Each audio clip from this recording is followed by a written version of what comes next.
la noticia requiere profundidad. En Notimundo están los protagonistas de la noticia. Y saludamos a esta hora al licenciado Andy Ortiz, él es corresponsal de CNN en Perú. Andy, muy buenas noches y gracias por acompañarnos. Te saluda María del Carmen Álvarez. Muy buenas noches, María del Carmen, un gusto estar con ustedes. Gracias, Andy, a ti por estar junto a nosotros en esta entrevista. Como lo dije hace un momento, se da la renuncia del primer ministro Guido Bellido, pero lo hace en realidad por pedido del presidente peruano, de Pedro Castillo. Esta renuncia además implicaba la dimisión del resto de ministros y esto ahora, en estos momentos, lo enfrenta al presidente peruano con Vladimir Cerrón, que es justamente el fundador del partido Perú Libre, quien, según conocemos, ya se ha pronunciado y ha afirmado que no va a apoyar a este nuevo gabinete. Lo ha calificado además de traición. Cuéntanos, Andy, cuál es la situación que se vive al momento al interior del Congreso peruano.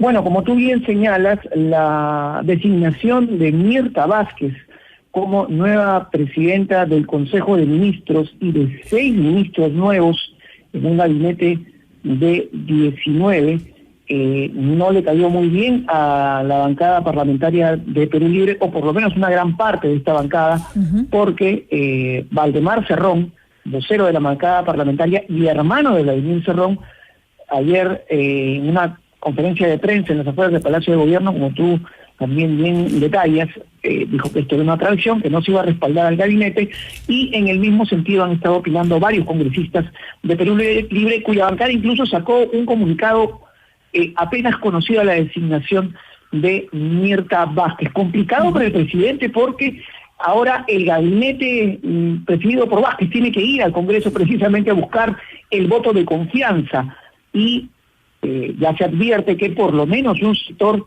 de Perú Libre va a pasar a formar parte de una oposición dentro del mismo partido de gobierno. Una figura bastante complicada, repetimos, para el presidente de la República, que además tiene que convencer con este gabinete al resto de las bancadas parlamentarias de la oposición. Ahora, como consecuencia, tal vez como consecuencia, Andy, podría haber una división incluso al interior del mismo partido por quienes estén de acuerdo tal vez en este carácter, en este perfil más moderado del presidente peruano y tal vez quienes se vayan al punto más ortodoxo de Perú Libre. Una muestra de esto que estamos comentando es posiblemente la designación de Betsy Chávez como ministra de Trabajo, congresista de Perú Libre, también abogada, pero que está identificada con el sector más cercano al Castillo y un poco más corrida al centro de la bancada parlamentaria. Entendemos que en una democracia representativa, el ejercicio de un ministerio por el militante o la militante, en este caso de un partido político, señala que el partido está dentro de los planes del gobierno, pero en este caso parece no haber sido así, porque a pesar de la inclusión de Chávez, el vocero parlamentario ha dicho que no se va a respaldar a este gabinete. Esto entonces podría complicar la situación del Ejecutivo, es decir, de todo lo que se requiera hacer en el Congreso. Si es que se alcanza un consenso entre las bancadas parlamentarias y se le otorga el voto de confianza al gabinete Vázquez, no tendría por qué haber mayor problema, por lo menos para superar esta primera prueba que impone la Constitución a todo presidente o presidenta del Consejo de Ministros que recién ingresa. Cabe señalar que siendo la figura de Guido Bellido mucho más polémica que la de Vázquez, que además ha sido presidenta del Congreso, habiendo obtenido Guido Bellido con estas características, repetimos, el voto de confianza, no resulta muy improbable pensar que Vázquez pueda obtener también un voto de confianza y de una manera, no digamos que holgada, pero tal vez un poco más cómoda. Sin embargo, todo esto depende de cómo es que negocien los actores políticos en este caso para poderle dar estabilidad al gabinete presidido por Vázquez. Ahora, ¿qué decir de los otros ministros, de los nuevos que han sido designados y de los que también han sido ratificados? Conocemos que el ministro de Economía también ha sido ratificado y él, pues, en cierta forma ha dado tranquilidad a los mercados financieros y eso es algo positivo. Algo que también causa cierta tranquilidad es la ratificación tanto del ministro de Salud, Hernando Ceballos, como del ministro de Relaciones Exteriores, Oscar Maur, que el canciller de la República y el ministro de Salud están encargados en el gobierno peruano de asegurar la compra de las vacunas, de las cuales ya en Perú, según anunciado por el ministro Ceballos antes de esta crisis ministerial, se está preparando la tercera dosis para el personal de salud a partir del 15 de octubre, siendo esta una de las actividades más importantes que tiene frente a sí el gobierno de Castillo, asegurar la vacunación universal, por lo menos por el lado económico y el lado del manejo de la pandemia. Parece que se va a continuar con lo trazado hasta el momento.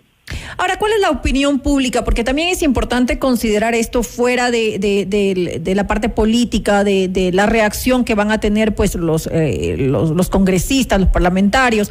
Lo importante también es analizar qué piensa, cuáles son las reacciones, las expectativas que se generan ya en cuanto a la percepción, digamos, de los ciudadanos, qué reacciones se han dado. Y lo pregunto porque ya de por sí Bellido, desde el principio, como lo dije al presentar la entrevista, había generado mucha polémica, obviamente por su perfil, además ha tenido muchos enfrentamientos en el Congreso y también con otras autoridades, pues hay también algunos temas de su apoyo a militancia, digamos, considerada terrorista, es decir, hay muchos puntos que generaron mucha desconfianza en este primer ministro. Ahora, ¿cuál es la percepción de los ciudadanos? Tal vez estén tranquilos con que se haya dado este cambio. Mayores manifestaciones de contento o descontento de parte de la ciudadanía no ha habido. Eso nos puede indicar que se está tomando con expectativa y con bastante calma, hay que decirlo, el panorama político que en las instancias parlamentarias, ejecutivas, parece bastante intenso, pero que al menos en el lado ciudadano se observa más desde el lado, por ejemplo, de lo que podría significar el manejo económico, que es una gran preocupación después de un año muy complicado por la pandemia, y también del manejo de las políticas sobre el COVID-19, entre ellas las vacunas. Por el momento hay expectativa, no se conoce todavía las acciones concretas, es el primer día del gabinete y han tenido ya su primera reunión de trabajo, pero de momento la ciudadanía parece haberse tomado con bastante calma y está esperando cuáles sean los primeros movimientos de este nuevo gabinete y si el gobierno va a poder finalmente darle un impulso a la reactivación económica que se está necesitando en el país. Sí, eso es importantísimo y también por eso yo preguntaba, porque el tema de cómo responden además los mercados financieros con respecto a lo que ha ocurrido es importante. Sabemos que con anterioridad otro de los puntos que había causado cierta desconfianza, digamos, para inversiones privadas había sido las polémicas declaraciones de Bellido en cuanto a nacionalizar empresas. Esto se dio, por ejemplo, en el caso de Pluspetrol, que opera el gas natural de Perú, a quienes de cierta forma había amenazado diciendo que pues si no aceptaban renegociar el contrato se iba a nacionalizar. Sin lugar a dudas, esto trajo como consecuencia dudas y desconfianza en las inversiones privadas en el Perú. Así es, y justamente Bellido lo mencionó anoche en su conferencia de prensa. Mencionó el tema de Camisea como un ejemplo de lo que él pensaba debía ser un gobierno soberano y no un gobierno entreguista. Él en realidad estaba ratificando su punto de vista desde que el contrato de Camisea debía ser renegociado. Es más, estaba planteada una reunión con una de las empresas del consorcio para esta semana. Obviamente esa reunión ya no se va a producir, pero él insistía tanto en ese punto como en el de una nueva constitución generada por una asamblea constituyente, una figura que no está contemplada por lo menos en la Constitución peruana como mecanismo de reforma de la propia Carta Magna, pero que los integrantes de Perú Libre tienen, al parecer, como una de sus banderas irrenunciables, María del Carmen. Estaremos pues entonces pendientes de lo que ocurre en los próximos días, que es clave para analizar cómo se dan las cosas al interior del Congreso y también cómo responden los ciudadanos ante este nuevo gabinete ministerial que existe en el Perú. Te quiero agradecer, gracias nuevamente por estar junto a nosotros, por contarnos un poquito lo que está ocurriendo pues allá en Perú con este cambio que es importante en piezas clave que están alrededor del presidente de la República. Gracias al licenciado Andy Ortiz, él es corresponsal de CNN de Perú.